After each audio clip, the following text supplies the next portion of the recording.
Right, Tapash, stay with us because we managed to access now the details of the Aparajita bill that's been tabled in the West Bengal Legislative Assembly, and the deliberations continue between the ruling dispensation led by the TMC and, of course, certain provisions that the BJP also wants to take a close look at and possibly even amend. Let me go across to Amita now, who will take us through some operative portions of the draft bill that we've accessed. Right. So what has been tabled by the State Law Minister, I'm just going to quickly put out certain highlights that have also been said as far as the first schedule of the Principal Act under heading of the offence under the Bharatiya Nyaya Sanhita and the following sections with corresponding entries that shall be substituted to, as far as rape is concerned, 64A section, rigorous punishment for life, which means rigorous punishment for remainder of the person's natural life, fine or with death. This is the punishment. They have made it as cognizable, non-bailable, and the Sessions Court, as far as when it comes to this trial that will be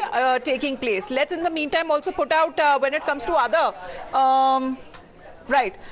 This is the Aparajita task force that has also been put forth when it comes to rape.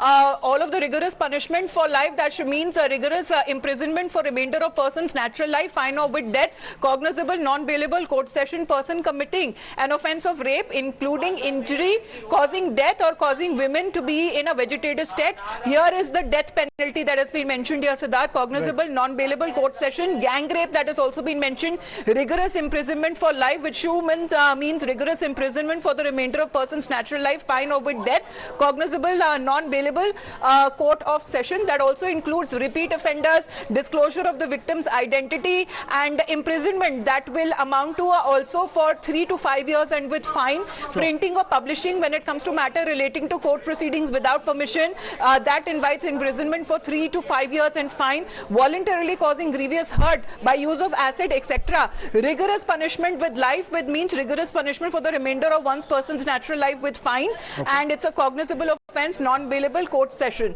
court of session. So all of this, as far as that has now been included, of course, we are also looking at certain amendments that have also been talked about by the BJP to be included and be a part of this bill that has been tabled. Right. Many thanks for taking us through those provisions, Amita. It's a 2-day special session that's been called by the West Bengal government to discuss the provisions of this bill. We'll wait and see as to what exactly some reservations that the BJP might have expressed over the possible overlapping of certain content with the Bharatiya Nyaya Sanhita is. But let me go across once again to Shreya, who's joining us from Lal Bazar. She's sitting with the doctors who've been protesting against the West Bengal government. Back to you, Shreya.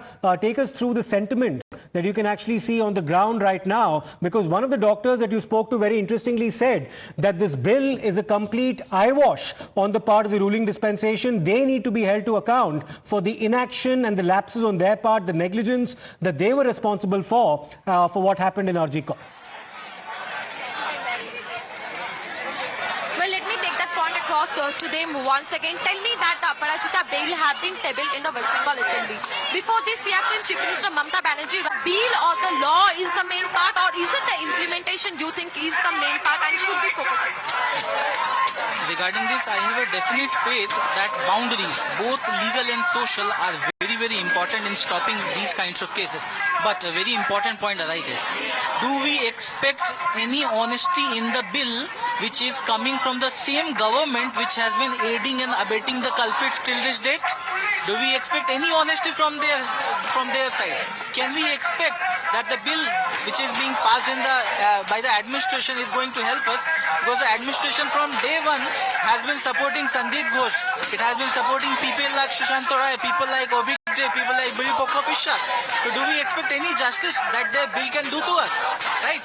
And why is the government waiting till that a person's life is lost to introduce a bill? And what is the guarantee that the bill will be implemented properly? What is the guarantee that people sitting in power won't just, get saved from the bill? Right? Very important and pertinent question. They are saying, number one, who is giving the guarantee that the bill will be implemented properly? Number two says that do you expect something fair from the government which is shielding people like that of Sandeep Ghosh? Remember, complaints about Sandeep Ghosh have come to the forefront time and again, and it took a lot of time to get Sandeep Ghosh arrested. Let me take that point across to you. We see that there has been complaints about Sandeep Ghosh, the former principal, a lot of complaints in the past as well, Akhtar Ali and different other whistleblowers. Why do you think it took so much time to arrest Sandeep Ghosh, and most importantly, he has been now arrested in the case of financial irregularities and not in the case of rape and murder. This is also the same question that we are asking. We don't know the answer why it took so long to arrest him. The Kolkata police took 4 days to investigate, and they didn't even take his statement. They didn't even take his statement. We don't know who should we be asking justice for. The Kolkata Police Commissioner of Police on the 14th, they said that the media is responsible for the violence, and they were doing nothing. We have insider news, I don't know how verified it is, that the Kolkata police was actively involved in hiding the evidence and letting the people who they are threatening people who are trying to come up with the evidence. And Sandeep Ghosh, the story of Sandeep Ghosh is an open secret in the medical community. For the past 3 to 4 years, since he has been the principal of the Aparajita Medical College, he has taken various steps in that we are saying that there is a unhealthy syndicate in the entire Article Medical College. The names he has already said. There are multiple people and they are threatening people even with life threats. I don't know why it took so long, since everyone is now coming out. Like Dr. Shantanu Sen yesterday said that he had already given information to the concerned authorities. I don't know. We actually don't know why it took so long. I have no proper answer for you. See, they're asking why it took so long, because Sandeep Ghosh and the financial irregularities and the nexus was like an open secret in the medical community for the last 3-4 years after he has taken chair as the principal of Aparajita Medical College and Hospital, and the doctors were at strike. They're in fact asking why it took so long to probe into it, why a SIT was formed after the rape and murder of the trainee doctor, why now that Sandeep Ghosh is arrested, why was it not addressed before? Other than that, we have seen that Abhijit Ganguly, he tried to join the protest, go back slogans were raised. You were there overnight. Tell me, do you think that political parties are trying to hijack your movement as well?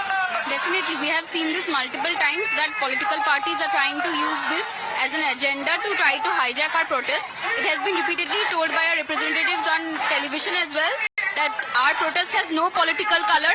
We want justice. We have very clear demands. We will not be associated with any political associations. So that is why when Abhijit Ganguly came yesterday, I do not know for what purpose he came, but he was unanimously told to go back because that is what we want. We do not want any political agenda.